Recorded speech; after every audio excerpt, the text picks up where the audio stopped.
আমাদের বোলারদের কথা যদি আমরা বলি বা পেসারদের কথা যদি বলি, তাসকিন, শরীফুল, মুস্তাফিজ তিনজনই এলপিএলে ডাক পেয়েছেন।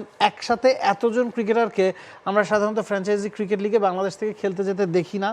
তিনজনই ফর্মের চূড়ায় থেকে এলপিএলটা খেলতে গেছেন এবং তিনজনের স্ট্যাটই বলছে তারা হতাশ করেছেন, কোনো সন্দেহ নাই। আমরা একে একে তাসকিনকে দিয়ে যদি শুরু করি, প্রথম দিকে ছিলেন না, পরের দিকে একাদশের সুযোগ পেয়েছেন, কোনো ম্যাচেই পারফর্ম করতে পারেননি। শরীফুলের ক্ষেত্রেও একই কথা খাটে, মুস্তাফিজের ক্ষেত্রেও একই কথা খাটে।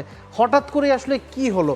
আমরা অফেয়ারে আলোচনা করছিলাম বা যখন এলপিএল আমরা স্পোর্টসে দেখছিলাম যে মাঠ অনেক ছোট করে দেওয়া হয়েছে এবং একেবারে ফ্ল্যাট উইকেট, এবং যাদেরকে বিদেশি কোটায় খেলাচ্ছে এলপিএল এর দলগুলো নিশ্চিতভাবেই তাদেরকে পাওয়ার প্লেতে বোলিং করানো হচ্ছে, স্লগ ওভারে বোলিং করানো হচ্ছে। ডিফিকাল্ট টাইমেই তিনজনই বোলিং করছেন। এটাই কি আসলে কারণ মনে করেন কিনা যে তারা অফ ফর্মে চলে গেছেন? It should not be. কারণ হচ্ছে আমাদের একটা জিনিসের ঘাটতি আছে নাবিল কাসার, যে আমরা ফ্ল্যাট উইকেটে বোলিং এর আমাদের ঘাটতি আছে। চলছে প্রেডিকশন গেম নগদ অ্যাপে। প্রেডিকশন করে জিতুন জিক্সার বাই টিভি, স্মার্টফোন সহ আরো অনেক পুরস্কার। আইপিএল এর এবার যে উইকেটটা ছিল, সেই উইকেটে যদি আমাদের আরো 2-3 জন বোলার বোলিং করতেন, আপনি আসলে এই দৃশ্যটা দেখতে পেতেন। মুস্তাফিজ মানে luckily he was in Chennai Super Kings under Mahendra Singh Dhoni or some other experience staff. তো তারা ওই জায়গাতে মুস্তাফিজকে যেভাবে তারা আসলে ব্যবহার করতে পেরেছেন, এটা তাদের ক্রেডিট। যতটা না আমি মুস্তাফিজের ক্রেডিট দেবো, তার চেয়ে বেশি সিএসকে ক্রেডিট। মানে ওরা ফিল্ডিং এ ফাইন টিউনিং থেকে শুরু করে মুস্তাফিজ তার পরের বলটা বা এই ওভারটা কোন কোন টেকনিকে যাবেন, এটা আসলে CSK team management along with Mahendra Singh Dhoni or field তার টিমমেট যারা ছিল তাদের থেকে এসছে, সেটা আমরা দেখেছি। তো ওইটা মুস্তাফিজকে হেল্প করেছে, যেটা মুস্তাফিজ একটা এক্সিলেন্ট ফিট তিনি নিয়ে এসছেন। ওয়ার্ল্ড কাপে কিন্তু মুস্তাফিজের স্ট্রাগল আমরা দেখেছি ইন সাম ফেসেস, এবং সেটা এখানে এসে আরও বেশি ফুটে উঠেছে।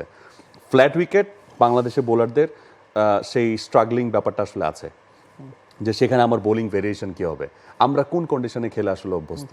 আমরা এখনো পর্যন্ত যে 143টা ম্যাচ খেলেছি টি20 ফরম্যাটে ইন্টারন্যাশনাল, সেখানে আমরা কয়টা ম্যাচ বাংলাদেশে খেলেছি, কয়টা ম্যাচ মিরপুরে খেলেছি, ঢাকায় মানে সিলেটে খেলেছি, চট্টগ্রামে খেলেছি। আপনি দেখেন ইন্টারন্যাশনাল মানে ফ্ল্যাট উইকেট এই ধরনের জায়গায় আমরা আসলে অভ্যস্তই নই। তো ওই জায়গা থেকে এটা অ্যাডজাস্ট করাটা বাংলাদেশি বোলারদের জন্য এটা একটা আমার কাছে মনে হয় ভালো একটা লেসনও হচ্ছে, যে ধরনের ফ্ল্যাট উইকেট থাকলে আমার বোলিং লাইন লেন্থের ভেরিয়েশন, আমার স্পট চেঞ্জিং কি হবে। So it's a big question to Taskin and Shoriful. 11.60 from Shoriful, it's unbelievable.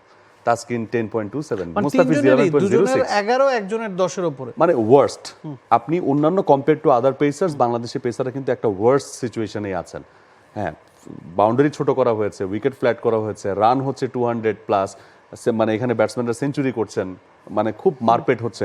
তারপরেও তো আমার যদি 10-এর নিচে থাকতো, 9 around 9, that is okay for LPL. এবং দিন শেষে এলপিএলে না, ফ্র্যাঞ্চাইজি লিগগুলোতে আমরা সাধারণত দেখি 4 জন করে বিদেশি খেলানো যায়, এবং সেখানে আপনি বিদেশি কোটায় নিশ্চিতভাবে একজন পেসারই হয়তো প্রতিটা দল খেলিয়ে থাকে, তার কাছ থেকে আপনি ম্যাচ উইনিং পারফরমেন্স আশা করবেন। এখনও পর্যন্ত বাংলাদেশের 3 পেসারের কেউই তার দলকে নিশ্চিতভাবেই সিঙ্গেল হ্যান্ডেডলি বলুন বা দলীয়গতভাবেই বলুন একটা ম্যাচও কিন্তু জেতাতে পারেননি, সেটা নিশ্চিতভাবেই আশঙ্কাজনক। For more updates, subscribe to our YouTube channel and click on the bell icon. Follow us on Facebook and Instagram.